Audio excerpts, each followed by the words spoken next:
So, Bruce, you've been talking a lot about your interest in something called subtle activism. Yes. It feels like another piece of the puzzle, I guess, in making kind of the world the way it wants to be, the way we feel like it can be. Kind of a complement to some of the concrete activism, the protesting, some of the other work. And I mean, everyone in the field say that both are important. Yeah. So maybe there's something about it defines itself as subtle in contrast to something that's more concrete, more visible, like demonstrations and things like that. Right, demonstration, letter writing, chaining yourself to an oil train, all of which are also important. It's just kind of a way to say is another way to contribute that also feels important. Mm-hmm, mm-hmm. I mean, for example, it's interesting that on the 20th and 21st of September, I was in Washington, D.C. with Physicians for Social Responsibility at a climate teaching. And then we went to talk to our congressmen and senators, their staffers at least, about climate. And in Massachusetts, we have very, earth-friendly politicians. They have a 94 to 97% scorecard from the League of Conservation Voters compared to Senator Murkowski in Alaska, who has a 0. For example. So that's the range. And so we were pretty excited about going there, and yet what I hear when I'm there was, we're doing everything we can. There's other people in Congress and in the Senate who are completely obstructionist, and we can't even, hardly propose legislation. It won't even make it to the floor of the House if it says anything about climate change. So while the direct action is important and the lobbying or the educating is important, it also feels like it's nice to find other ways to work with subtle resistance, subtle fear, and I think all of it matters. And so I personally feel drawn toward the kind of shared field aspects of working with the, I guess, the collective mindset. I found a definition here of subtle activism. I'll quote it. It's short. Subtle activism seeks to indirectly affect events in the social and political realm through exerting a non-local influence on the collective mindset of a community, nation, or entire human species. End quote. So, I'm going to maybe extend it to the point of caricature a little bit, but, the idea that the wings of the butterfly somewhere in Asia could affect, the weather in America. So something fairly subtle, that actually can affect the whole in some way. Am I pushing a little too far, the caricature? No, I think that's a good example. Or the 600,000 people in Sri Lanka that came together for this large peace meditation. Or, there is one large-scale event. Or small groups of people who come together to offer some form of collective attention to something going on in the world. There are groups of people who get together to try to help the rivers clean themselves, actually. Some of Sandra Ingerman's work, shamanic work. There's a number of, it's fascinating actually how many groups are there doing this kind of work. So maybe part of what it is the opposite of accepting the sense that we're too few and too insignificant to be meaningful. Exactly. And it's like, I was surprised.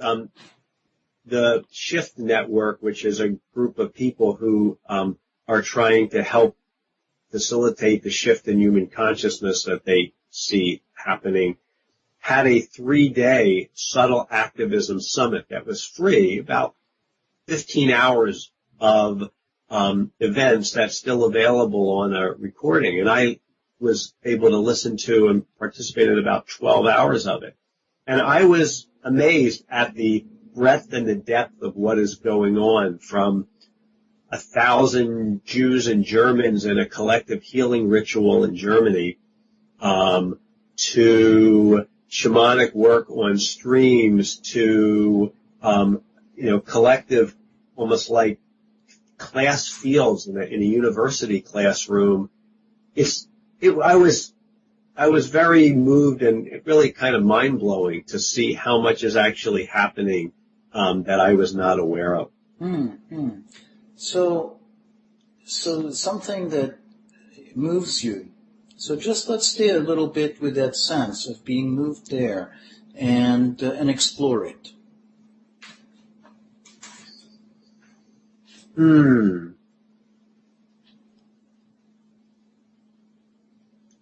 Part of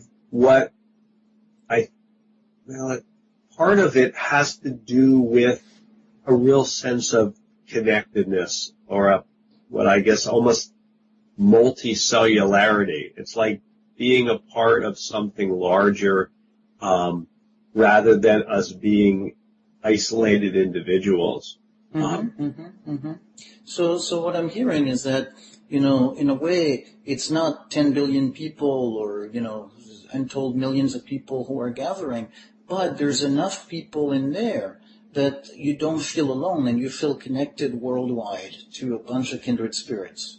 The kindred spirits, but also to something larger, also to a world soul, also to the spirit of something happening in some part of the world. So it's, there's both. Some of this work is done privately, individually, but some of this is done collectively, and so you have both the sense of the collective small group and a sense of being part of some larger field, and often that can be experienced, and it really is, in the true sense of the word, probably healing, meaning one feels themselves part of a larger wholeness. Yeah. That was known to indigenous tribes, and we kind of lost temporarily for a couple hundred years in our, Newtonian exploration of the magic of technology and disconnected thinking, which has brought us wonders, but we kind of got lost in it. So that very powerful sense of being connected to something larger, to that spirit of the universe, spirit of the earth, and maybe just staying there. Do you want to explore what it feels like?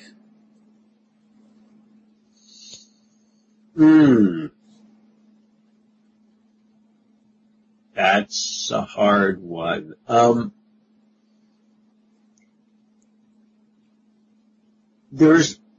guess I'll say it this way. There's different levels of entering into that experience. So right now, being more distant from it, I feel like touching it is deep and thrilling, like entering into something different. It's a different universe, right?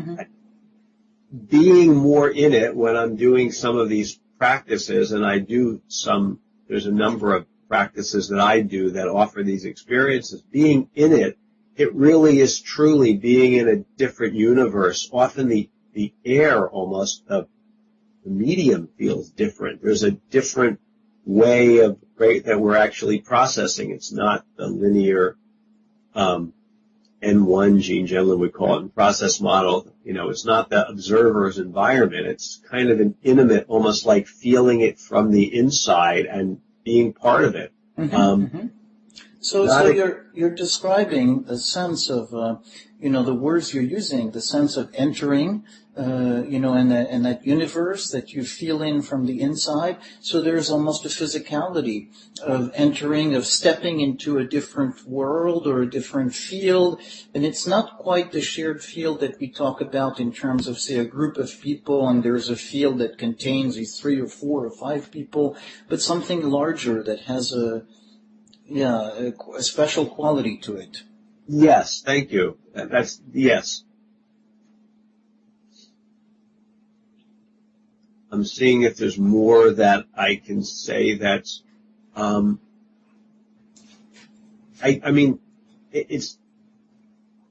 guess if one were able to experience the consciousness of a baby inside their mother, right, there's not so separate.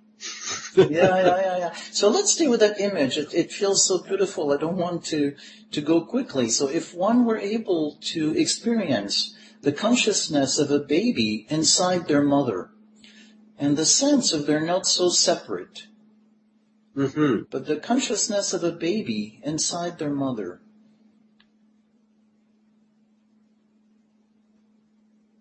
And I'm just going to open that a little bit and almost expanding it to being multiple beings inside or on the Mother Earth. So that being multiple beings inside or on Mother Earth. And feeling that, living that, which is kind of indigenous, right? First people's consciousness, this was their consciousness. This is how they moved through their living and being. Experiencing that shifts a whole lot of, I'm just going to say what I reference to, right? What's the center of my universe? It's me, but it's not just me. It's me as part of, which is a whole different me. And so, it's not, go ahead, yeah. So what's happening is in experiencing, in sensing this, you have a similar experience to that of the first people. And it connects you to the first people, and like them, it connects you to a different frame of reference that's not an individual, but is being part of the people who are inside the womb of Mother Earth. Yes, and it's a different experience from theirs, I'm sure, because I have all my engineering technical minds, and I'm not as intimately connected to it as they are, but there's some realization of, oh, this is what it was like. I forgot this, or I didn't have this, or whatever it was, right? And there is some sense of connectedness in a way through time and space, and a direct connectedness of, oh, this is what it feels like to be not so separate, So not so separate in terms of course, a sense of being connected to Mother Earth and to the human community, and also not so separate in terms of being connected to the first people, the ancestors, and all the generations and generations before we became too separate and technical.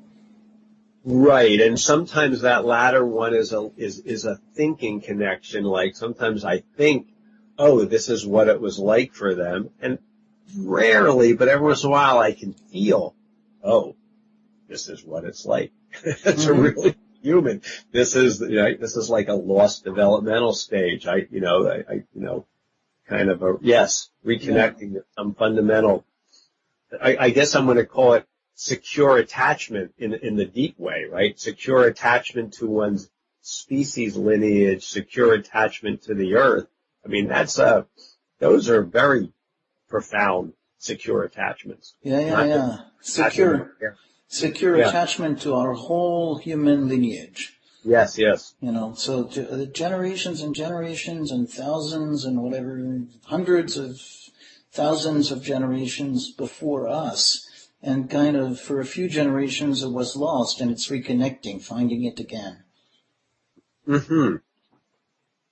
And so there's the there's the personal healing piece of it, and there's a sense of contributing. I probably mentioned this before, and there's good research on this, that when people make the intention to tune into each other, brainwaves and heart rhythms tend to cohere with each other. They become more in synchrony, and those who are more centered, grounded, more coherent to begin with, tend to bring the other person or other people into that higher level of coherence. So we actually tend to bring each other up rather than bringing each other down in that way. And doing this also has an effect on the larger field of raising the level of peace and coherence, or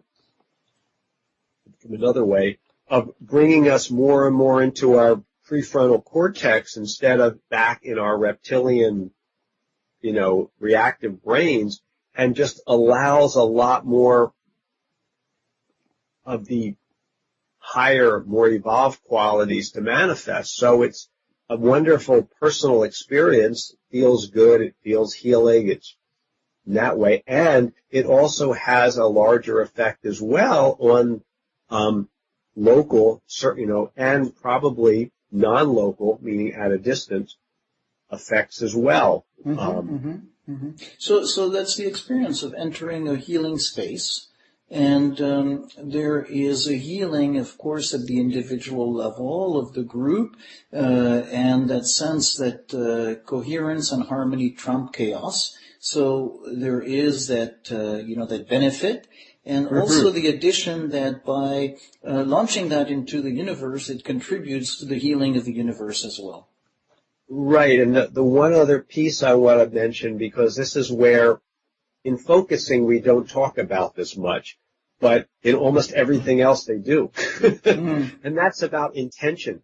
And like in those brainwave experiments with the coherence, when the people made an intention to connect, it happened, and when they didn't, the connection hardly ever happened, the coherence. And so it's just meditating, just connecting is itself offering something, but meditating or connecting with the intention of, I want to connect with some larger space on the planet, or is much more powerful than simply just, what makes it subtle activism is that one's doing it with an intention to be of service and connect with some larger aspect of living and being, rather than just a personal experience. I hope that makes sense. So I'm going to try and put it in my words, because it seems like a nice way to conclude, in a way, this introduction to subtle activism, that a very important part of it is the intentionality. And the intentionality of connecting to that something larger, so that, the benefits that accrue at healing individually, healing the group, healing the world, derive from that intentional connection. Yes, that's the other piece of it, that our intention matters. We are part of the larger body, right? But our intention matters, how we direct ourselves. Yeah. Yes. And so what I'm hearing is, that in a way, almost in exact opposite to the relatively small numbers of people involved, or, in traditional metrics, if we compared subtle activism versus mass demonstrations and, Right. mass activism, it seems like it's relatively doesn't have much of an effect compared to this. And at the same time, we're talking about this massive impact, certainly at the individual level of the group, that sense of empowerment that comes from applying the intentionality and of connecting with intentionality, of feeling it, having the inner experience of that connection, and that sense, that experience of it actually going beyond the individual, the group level, and reaching something larger.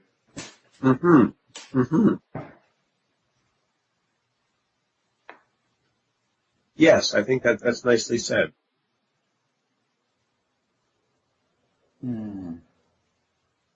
So we'll just stay there, see if there is something else for today, or we leave it at this. I will give you the links to if people are interested in looking into some of these resources. As I said, it's a expanding area with more and more people formally claiming themselves as subtle activists and offering things. And I think that those interested may find one of the many different processes may speak to them in some way. So, Great. Well, thanks, Bruce. thank you. This recording is part of the podcast at pausefully.com. And with the intention of, I want to connect with some larger space on the planet, or is much more powerful than simply just, what makes it subtle activism is that one's doing it with an intention to be of service and connect with some larger aspect of living and being, rather than just a personal experience. I hope that makes sense. So I'm going to try and put it in my words, because it seems like a nice way to conclude, in a way, this introduction to subtle activism, that a very important part of it is the intentionality, and the intentionality of connecting to that something larger, so that, the benefits that accrue at healing individually, healing the group, healing the world, derive from that intentional connection. Yes, that's the other piece of it, that our intention matters. We are part of the larger body, right? But our intention matters, how we direct ourselves. Yeah. Yes. And so what I'm hearing is, that in a way, almost in exact opposite to the relatively small numbers of people involved, or, in traditional metrics, if we compared subtle activism versus mass demonstrations and, Right. mass activism, it seems like it's relatively doesn't have much of an effect compared to this. And at the same time, we're talking about this massive impact, certainly at the individual level, at the level of the group, that sense of empowerment that comes from applying the intentionality and of connecting with intentionality, of feeling it, having the inner experience of that connection, and that sense, that experience of it actually going beyond the individual, the group level, and reaching something larger.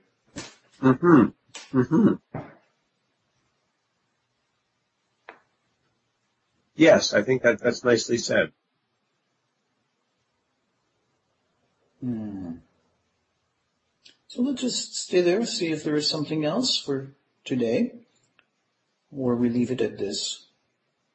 I will give you the links to if people are interested in looking into some of these resources. As I said, it's a expanding